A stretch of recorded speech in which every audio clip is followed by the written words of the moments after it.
The neighborhood looked perfect on the outside.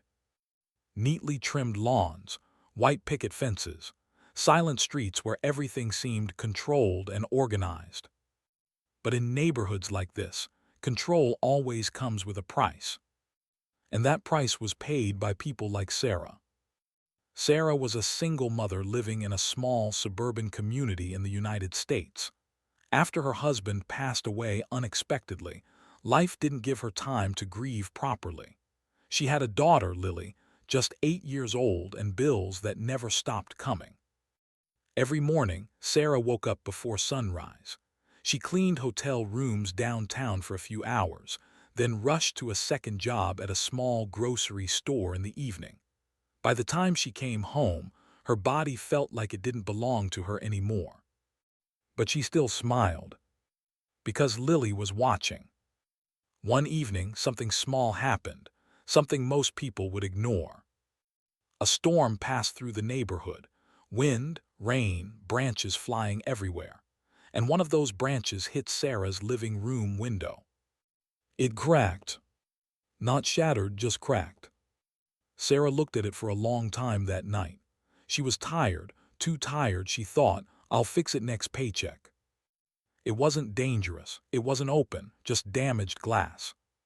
But in that neighborhood, appearance mattered more than reality. 2 days later, she found an envelope at her door. From the HOA, Homeowners Association. She already knew what that meant: problems, rules, fines. She opened it. Violation notice, broken window visible from street. Fine, $250, must be repaired within 5 days. Sarah just stood there. $250. To someone else, maybe nothing. To her, it was groceries for 2 weeks. It was electricity. It was Lily's school supplies. That night, she didn't sleep. She kept looking at the cracked window, like it was a mistake she could somehow undo just by staring at it hard enough. The next morning, she went to the HOA office. It was a clean, modern building, glass doors, quiet receptionist. Everything felt intimidating. At the front desk, she explained everything. Please, I just need a little time. I'll fix it, I promise. The man behind the desk barely looked up. Rules are rules, ma'am. I understand, but I'm a single mother. I just need. No exceptions. That was it. No emotion, no understanding, just policy. Sarah walked out feeling smaller than she had ever felt in her life. Days passed. She tried everything. She picked up extra shifts. She calculated every dollar. She even considered payday loans, but the interest scared her more than the fine. And then came the second letter. Fine increased to $500. Final warning. That night, Sarah broke down in her kitchen. Not loudly, just silently, like people do when they've learned nobody is coming to help. Lily walked in quietly. Mom, are we in trouble? Sarah wiped her face fast. No, baby, everything's okay. But it was.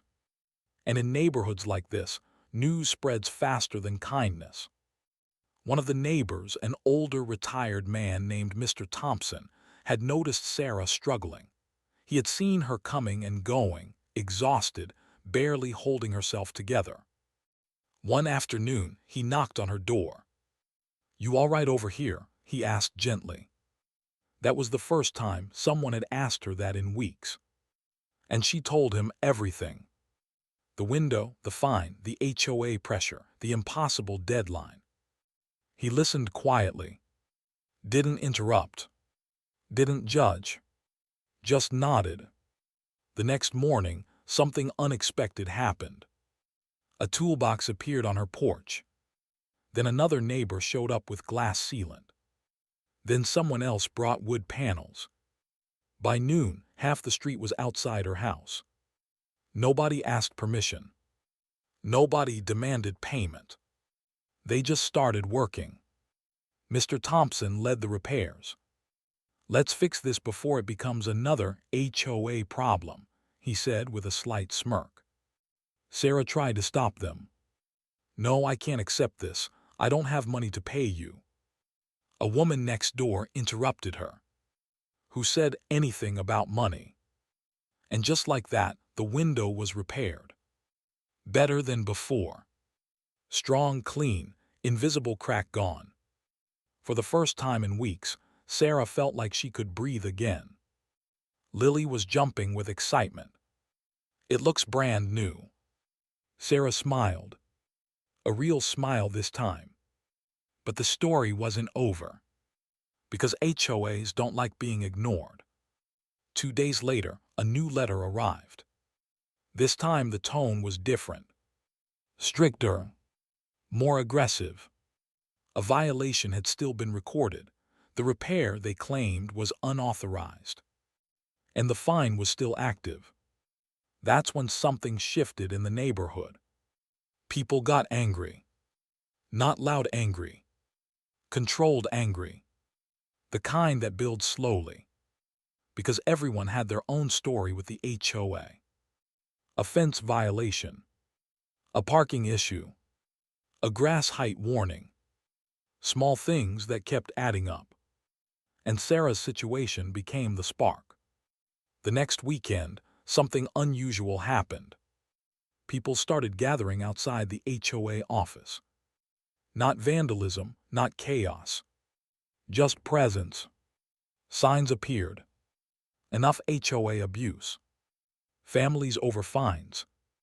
Humanity first. Sarah didn't even plan to go. But Mr. Thompson came to her house. "You should see this," he said.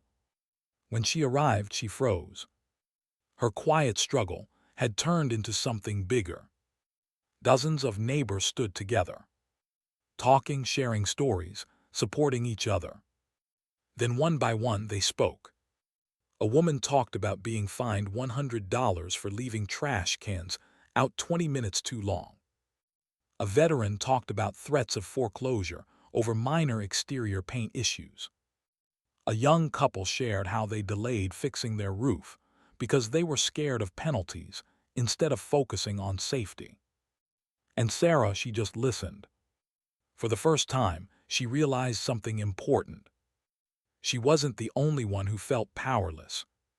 Inside the HOA office, tension built. Board members looked outside through the glass.